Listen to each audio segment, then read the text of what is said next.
Hello students. Now in this video lesson we will study about the manifestation of diseases. Manifestation means the action that shows something. We have seen that a disease is a departure from normal healthy state. Therefore, any variation in the normal structure or function of a tissue or organ of the body could mean a disease. As you know that our body is formed of organs and organ systems. Each of them have specific function to perform in the body. When there is a disease, either the functioning or the appearance of one or more systems of the body change for the worse. For example, the heart pumps blood to other organs, and when there is a disease of the heart, it cannot pump the blood properly. Therefore, there occurs a change in the working of the heart. These changes of the working of organs or the organ systems give rise to symptoms and signs of the disease. Symptoms of a disease are the things that a person feels as being wrong. So we may have fever or headache, cough, loose motions, etc. These are all symptoms of a disease. So we can say that disease is manifested by its symptoms. The symptoms indicate that there may be a disease. They do not indicate about the type of disease. For example, high temperature may be just because of malaria or of any of the so many different types of diseases. Similarly, a headache may be due to the examination stress for you people, or it may be due to meningitis or due to malaria or one of a many different diseases. When you feel wrong, you visit your physician. You narrate symptoms of being wrong to them. Physician will look for the signs of a disease on the basis of the symptoms told by you. Signs give a little more definite indication of the presence of a particular disease.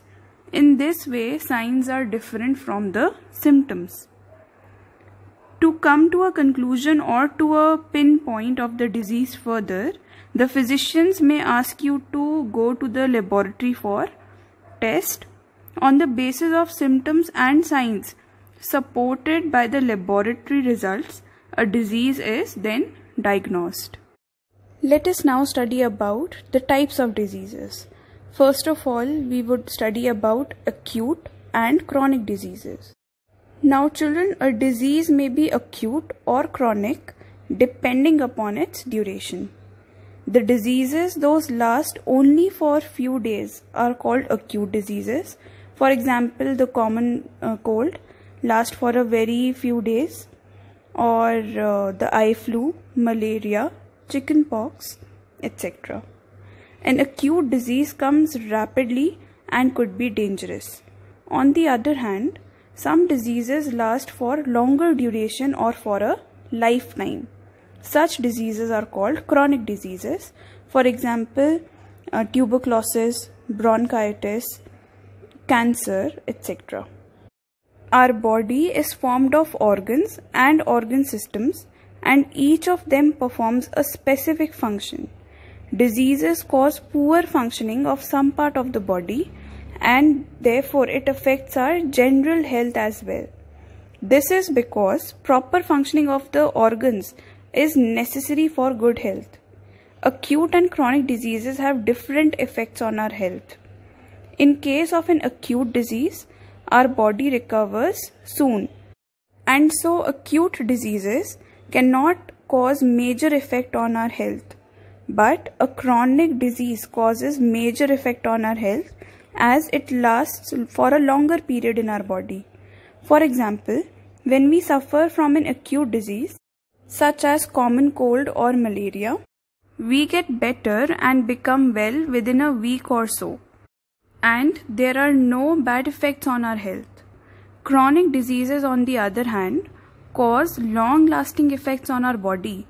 For example, if we get infected with a chronic disease such as bronchitis or tuberculosis, we remain ill for years or maybe for lifetime.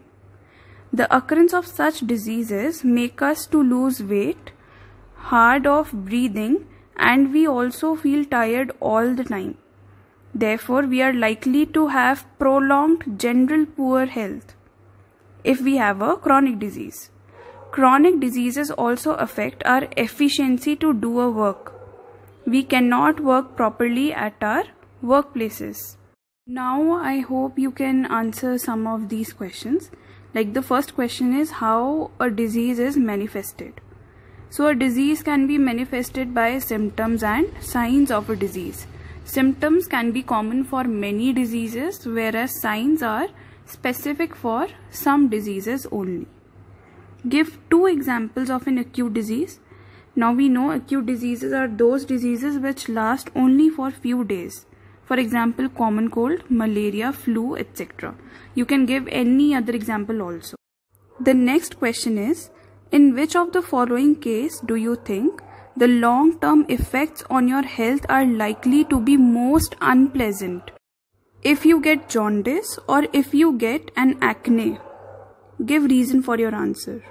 Now for this, I would like you to just think and answer. See, in case if you get jaundice, long-term effects on your health are likely to be most unpleasant. Why?